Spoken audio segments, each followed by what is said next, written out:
Hi friends, good morning. அடுத்த recruitment இந்த notification வந்து கிட்டத்தட்ட ஒரு 10 to 15 டேஸ்க்கு மேலே ஆயிடுச்சு. நமக்கு டைம் இல்லாதனால போடல. ஜஸ்ட் ஒரு இன்ஃபர்மேஷனுக்காக. ஆல்ரெடி நிறைய பேத்துக்கு தெரிஞ்சிருக்கும், கொஞ்சம் பேத்துக்கு தெரியாமல் இருக்கும். ஸோ தெரிஞ்சவங்க ஓகே, தெரியாதவங்களுக்கு இதை ஃபார்வர்ட் பண்ணிவிடுங்க. இது வந்து பார்த்திங்கன்னா CRE common recruitment examination every year வந்து பார்த்திங்கன்னா சென்ட்ரல் கவர்மெண்ட்லேருந்து எய்ம்ஸ் வந்து கண்டக்ட் பண்ணுற ஒரு எக்ஸாமு. இதில் நர்சிங்கை பொறுத்த வரைக்கும் உங்களுக்கு வந்து பார்த்திங்கன்னா எஸ்என்ஓ போஸ்ட்டும் கேட்பாங்க. சம்டைம்ஸ் இதில் வந்து நர்சிங் ஆஃபீஸர் போஸ்ட்டும் கேட்டிருக்காங்க. இதை தவிர பேராமெடிக்கல் போஸ்ட்டு, கிளரிக்கல் ஸ்டாஃப்ஸ்க்கான ரெக்ரூட்மெண்ட்டு சென்ட்ரல் கவர்மெண்ட்லேருந்து நிறைய இன்ஸ்டியூட் வந்து இதில் வந்து இன்க்ளூட் ஆகும். என்னென்ன டீட்டெயில் கொடுத்துருக்காங்க, எந்த டேட் வரைக்கும் அப்ளை பண்ணலாம், எக்ஸாம் பேட்டர்ன் எப்படி இருக்கும், எலிஜிபிலிட்டி க்ரைட்டீரியா என்ன, எக்ஸாம் ஃபீஸ் என்ன, எக்ஸாம் சென்டர்ஸ் என்ன. ஸோ கிட்டத்தட்ட இதில் வந்து எவ்வளோ பேஜ் இருக்குதுன்னு தெரியல. கிட்டத்தட்ட ஒரு 164 பேஜ் இருக்குது. எதெல்லாம் இம்பார்ட்டண்ட்டோ அதை மட்டும் பார்க்கலாம், எந்தெந்த இன்ஸ்டியூட்லேருந்து வந்திருக்குன்ட்டு. இது வந்து நோட்டிஃபிகேஷன் வந்து 11/7/2025 2025க்கான நோட்டிஃபிகேஷனு.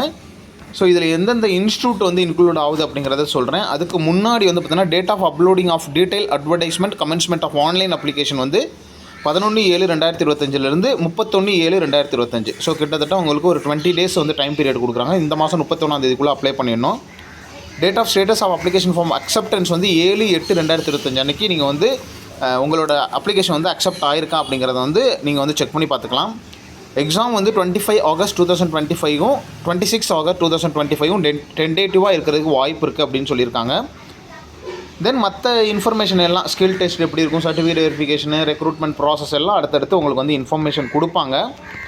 இதுக்கப்புறம் வந்து பார்த்திங்கன்னா இதில் ஒவ்வொரு பேஜ்லேயும் ஒன்று இருக்குது. ஸோ இன்ட்ரடக்ஷன், அப்ளிகேஷன் ப்ராசஸ் எப்படி இருக்கும், அது ஏஜ் ரிலாக்ஸேஷனு. ஸோ சென்ட்ரல் கவர்மெண்ட்டுங்கிறதுனால ஓபிசிக்கு வந்து 3 இயர்ஸும் எஸ்சிஎஸ்டிக்கு வந்து இருக்கிற ஏஜ் குரூப்போடு நீங்கள் வந்து ஆட் பண்ணிக்கலாம். 5 இயர்ஸ் ரிலாக்ஸேஷனும் கிடைக்கும். தென் சர்டிஃபிகேட் என்னென்ன தேவை, அப்ளிகேஷன் ஃபீஸ் என்ன, டேட் அண்ட் எக்ஸாம் சென்டர்ஸ், இதெல்லாம் அந்தந்த பேஜில் போய் நீங்கள் செக் பண்ணி பார்த்துக்கலாம்.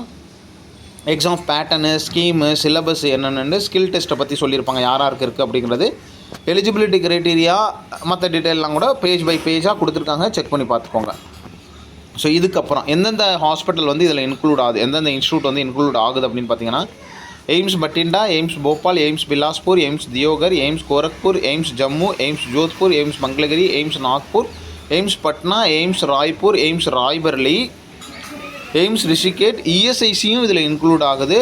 தென் ஜிப்மரும் இதில் இன்க்ளூட் ஆகுது. தென் லேடி ஹார்டிச் ஹாஸ்பிட்டலும் இதில் இன்க்ளூட் ஆகுது. Then RIMS Imphal, then regional institute paramedical and nursing சயின்ஸில் வந்து பார்த்திங்கன்னா Aizawl regional institute of paramedical and nursing science அப்படிங்கிற ரிப்பன்ஸுங்கிற இன்ஸ்டியூட்லேருந்து இதில் வந்து ஐஸ்வெல்லேருந்து உங்களுக்கு நோட்டிஃபிகேஷன் இதில் வந்து இன்க்ளூட் ஆகிருக்குது.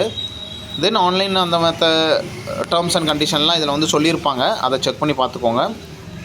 தென் வந்து பார்த்திங்கன்னா ஏஜ் ரிலாக்ஸேஷன் அதே தான். எஸ்சிஎஸ்டின்னு தான் 5 இயர்ஸ் உங்களோட ஏஜ் எலிஜிபிலிட்டி என்ன கொடுத்துருக்காங்கன்னு பாருங்கள். ஒரு 30 வயசு வரலும் கொடுத்துருக்காங்கன்னா எஸ்சிஎஸ்டியாக இருந்தால் 35 வயசு வரைக்கும் அப்ளை பண்ணலாம். ஓபிசியாக இருந்தால் 33 இயர்ஸ் வரைக்கும் அப்ளை பண்ணலாம். இதுதான் ஃபண்டமெண்டலு. தென் வந்து பார்த்திங்கன்னா இதில் எந்தெந்த போஸ்ட் அப்படிங்கிறத கொடுத்துருப்பாங்க, அதையும் பார்த்துக்கலாம். ஸோ கொஞ்சம் லாங்காக தான் போகும். யாருக்கு தேவையோ அவங்க வந்து செக் பண்ணி பார்த்துக்கோங்க. இந்த வீடியோ உங்களோட ஃப்ரெண்ட்ஸ் நீங்கள் இருக்க குரூப்பில் ஷேர் பண்ணிவிடுங்க. நிறைய பேத்துக்கு தெரியாமல் இருக்குது. ஓபிசியாக இருந்தீங்க, ஜென்ரல் கேட்டகரியாக இருந்தால் 3000 rupees பே பண்ணணும்.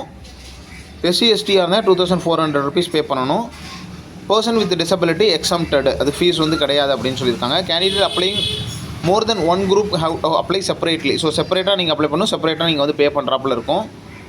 எந்த மோடில் வேணாலும் நீங்கள் வந்து பேமெண்ட் நீங்கள் வந்து பண்ணிக்கலாம். ஒன்ஸ் அப்ளிகேஷன் பேமெண்ட் பண்ணிட்டீங்கன்னா ரீஃபண்ட் ஆகாது. அப்ளிகேஷன் வித்தவுட் ப்ரெஸ்கிரைப்டு, ஸோ அந்த ஃபார்மேட்டில் நீங்கள் பண்ணலாம், ரிஜெக்ட் ஆகிடும். அப்ளிகேஷன் ஃபீஸ் வந்து எஸ்சிஎஸ்டியாக இருந்தீங்கன்னா ரீஃபண்ட் ஆகிடும் அப்படின்னு சொல்லியிருக்காங்க. கொஞ்சம் டைம் எடுக்கும். Then date and centre of examination இந்த general computer based exam plan to the conduct அந்த டேட் வந்து நம்ம ஆல்ரெடி சொன்னது தான். உங்களுக்கு ஹால் டிக்கெட் வந்து 10 days பிஃபோர் அட்வான்ஸாக உங்களுக்கு வந்து இன்ஃபர்மேஷன் கொடுத்துருவாங்க. எக்ஸாம் சென்டர்ஸ் எப்படி இருக்குன்னு. எக்ஸாம் சென்டர் 10 days முன்னாடியே சொல்லிவிடுவாங்க எந்த சிட்டி அப்படிங்கிறது. ஏன்னா நீங்கள் வந்து அப்போ தான் ட்ரெயின் டிக்கெட்லாம் புக் பண்ண முடியும் அப்படிங்கிறதுக்காக. அதுக்கப்புறம் வந்து பார்த்திங்கன்னா உங்களுக்கு ஹால் டிக்கெட் வந்து 2-3 days முன்னாடி வந்து வரும். தென் எக்ஸாமினேஷன் சென்டர்ஸ் வந்து ஆல் இண்டியா லெவலில் எல்லா இடத்துலையும் இருக்குது. அதை பற்றி நீங்கள் ஒரி பண்ண தேவையில்லை. தென் நம்ம ஊருக்கு நீங்கள் எக்ஸாம் சென்டர்ஸ் வேணால் மினிமம் ஒரு 500 members அப்ளை பண்ணால் தான் உங்களுக்கு வந்து எக்ஸாம் சென்டர் நம்ம ஊரில் வரும். ஸோ அதனால் மினிமம் நம்ம ஊர்லேருந்து ஒரு 500 பேர்னாவது ஒவ்வொரு கேட்டகரியிலையும் அப்ளை பண்ணுறாப்புல நீங்கள் இந்த வீடியோ உங்களோட ஃப்ரெண்ட்ஸுக்கு ஷேர் பண்ணிங்கன்னா, நம்ம ஊரில் எழுதணும்னு நினச்சிங்கன்னா அந்த வீடியோ உங்கள் ஃப்ரெண்ட்ஸுக்கு ஷேர் பண்ணிவிடுங்க. Then admit card will be 3 days before. So அதை நம்ம சொன்னது தான். தென் ஸ்டேட்டை வந்து உங்களுக்கு வந்து 7 daysக்கு முன்னாடியே வந்து சொல்லிவிடுவாங்க. அதுக்கப்புறம் separate admit card will B issued for the skill டெஸ்ட்டுக்கு செப்பரேட்டாக வந்து உங்களுக்கு வந்து யாருக்கு இருக்குது அப்படிங்கிறது சொல்லுவாங்க. ஸோ அதுக்கு இன்ஃபர்மேஷன் கொடுப்பாங்க. அதை பற்றி ஒன்றும் ஒரி பண்ண தேவையில்ல. ஸோ எக்ஸாம் பேட்டர்ன் வந்து 90 minutesக்கு இருக்கும், 100 MCQs இருக்கும், 400 marks இருக்கும். தென் வந்து பார்த்திங்கன்னா மற்றது 80 marksக்கு MCQ வந்து சப்ஜெக்ட்லேயும், 20 marks syllabus will be accordance to the எஜுகேஷன்லேயும்.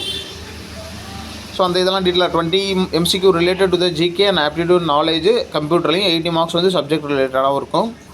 Question paper will be divided இந்த 5 செக்ஷன், 18 minutes ஒவ்வொரு செக்ஷனும் இருக்கும் அப்படின்னு சொல்லியிருக்காங்க. ஸோ இது எல்லாமே அதே தான்.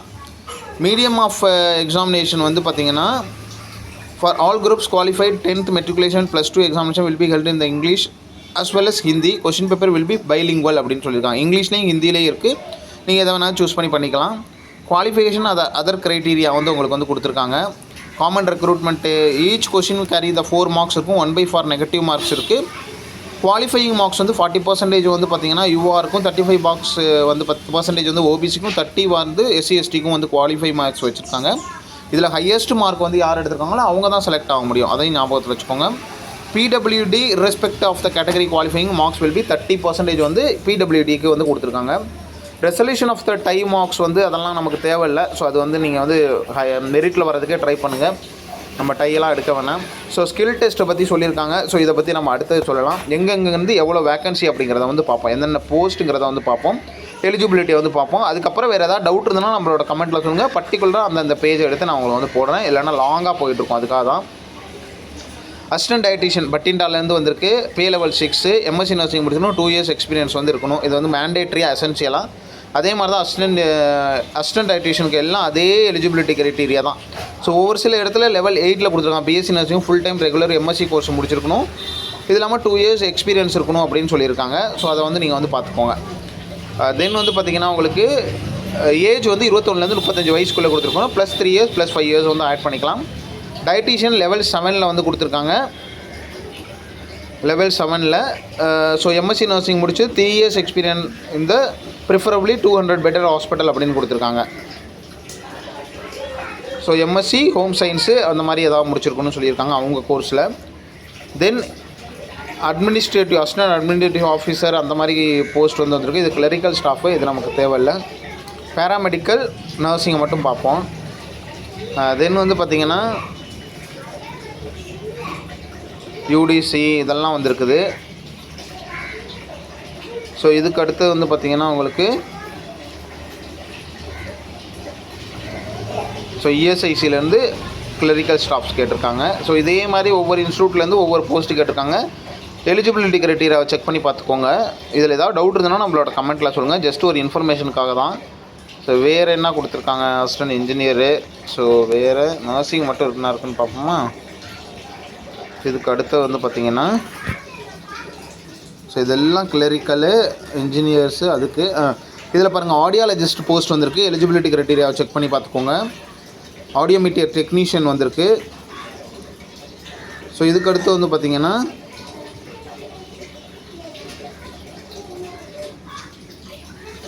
இதுக்கடுத்து டெக்னிக்கல் அசிஸ்டன்ட்னு ENTலேருந்து வந்திருக்கு. ஸோ எலிஜிபிலிட்டி க்ரைட்டீரியா செக் பண்ணிவிட்டு உங்களுக்கு டவுட்னா நம்ம வாட்ஸ்அப்பில் சொல்லுங்கள், கமெண்ட் செக்ஷனில் சொல்லுங்கள். இதுக்கப்புறம் வந்து பார்த்திங்கன்னா மேனிஃபோல்டு அட்டெண்டன்ட் வந்திருக்கு. அசிஸ்டன்ட் லாட்ரி சூப்பர்வைசர் வந்திருக்கு. OT டெக்னீஷியன் வந்திருக்கு. ஸோ எலிஜிபிலிட்டியை செக் பண்ணி பார்த்துக்கோங்க. இதுக்கு அடுத்து வந்து பார்த்திங்கன்னா உங்களுக்கு எக்கச்சக்கமான போஸ்ட் வந்திருக்கு. ஸோ இதுக்கடுத்து ஃபார்மசிஸ்ட் கிரேட் 2ல் இருக்குது. ஃபார்மசிஸ்ட்லேயே வந்திருக்கு. நிறைய போஸ்ட் இருக்குது ஃபார்மசிஸ்ட்டுக்கும். இதுக்கு அடுத்தது அலோபதிக் ஃபார்மசி இதெல்லாம் இருக்குது. Pharmacy great 2 cashier. ஸோ இது வேணாம், junior. So mechanical.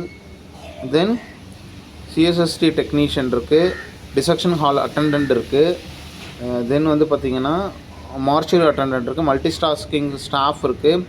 Lab attendant இருக்குது. ஜூனியர் லேப் டெக்னீஷியன்ஸ் இருக்குது. ஸோ இதுக்கு அடுத்து வந்து பார்த்திங்கன்னா ஜூனியர் மெடிக்கல் அதே தான் கீழே வந்து பார்த்திங்கன்னா ஸோ எலிஜிபிலிட்டியை மட்டும் செக் பண்ணி பார்த்துக்கோங்க. ஏதாவது டவுட் இருந்ததுன்னா கமெண்ட்டில் சொல்லுங்கள். இதுக்கு அடுத்தது உங்களுக்கு லேப் அட்டண்டன்ட் இருக்குது, லேப் டெக்னீஷியன் இருக்குது, டெலிஃபோன் ஆப்ரேட்டர், டென்டல் மெக்கானிக் இருக்குது. தென் உங்களுக்கு ஜூனியர் ரேடியோ தெரப்பி டெக்னாலஜிஸ் எக்கச்சக்கமான போஸ்ட், டெக்னிக்கல் ஆஃபீஸர் ஆப்தால்மாலஜியில் வந்திருக்கு. ஸோ அடுத்தது வந்து பார்த்திங்கன்னா உங்களுக்கு இந்த பிடிஎஃப் அட்டாக இருந்ததுன்னா உங்களோட குரூப்பில் ஷேர் பண்ணி நீங்கள் வந்து எலிஜிபிலிட்டியை செக் பண்ணி பார்த்துக்கோங்க. இதுக்கப்புறம் நிறைய ரெக்ரூட்மெண்ட் ஒவ்வொரு இடத்துலேருந்து வந்திருக்கு. 1 by 1 போகிறேன் எலிஜிபிலிட்டி க்ரைட்டீரியாவோட. இது கொஞ்சம் லாங்காக இருக்கிறதுனால ஃபுல்லாக நம்மளால் படிக்க முடியல. ஸோ இதை வந்து பார்த்துக்கோங்க. அடுத்து வந்து பார்த்திங்கன்னா எஸ்என்ஓக்கு இருக்கும், சீனியர் நர்சிங் ஆஃபீஸருக்கு இருக்கும், பெர்ஃபியூஷனிஸ்ட்டுக்கு இருக்குது. ஸோ இதெல்லாம் செக் பண்ணி பார்த்துக்கோங்க. எம்ப்ரியாலஜிஸ்ட்டு, ஒகேஷனு, ஸோ அதெல்லாம் இருக்குது. மெடிக்கல் சோஷியல் ஒர்க்கர் ஆஃபீஸர்ஸ் அந்த இருக்குது, சோஷியல் ஒர்க்கருக்கு இருக்குது. தென் ஜூனியர் வார்டனு, ஸோ இந்த மாதிரி எக்கச்சக்கமான போஸ்ட் இருக்குது. ட்ரை பண்ணி பாருங்கள். வேறு ஏதாவது டவுட் இருந்தால் கமெண்ட்டில் சொல்லுங்கள். என்னோட அந்த நர்சிங் ஆஃபீஸர் எஸ்என்ஓக்கு எக்ஸாம் எழுதுகிறவங்க என்னோட நோட்ஸு நம்ம எக்ஸாமுக்கு ப்ரிப்பேர் பண்ணும்போது எடுத்த நோட்ஸு வேணும்னு நினைக்கிறவங்க பிடிஎஃபாக இருக்குது. பெல் பட்டன்கிறதுல ஜாயின் பட்டன் இருக்குது, அதில் போய்ட்டு கோல்டன் பட்டனில் ஜாயின் பண்ணிவிட்டு 7050800142 இந்த நம்பருக்கு நீங்கள் வாட்ஸ்அப் பண்ணி உங்களோட வாங்கிக்கலாம். So old question paper ready ஆனோன்னு நான் உங்களுக்கு வந்து சொல்கிறேன். Wish you all the best. Thank you.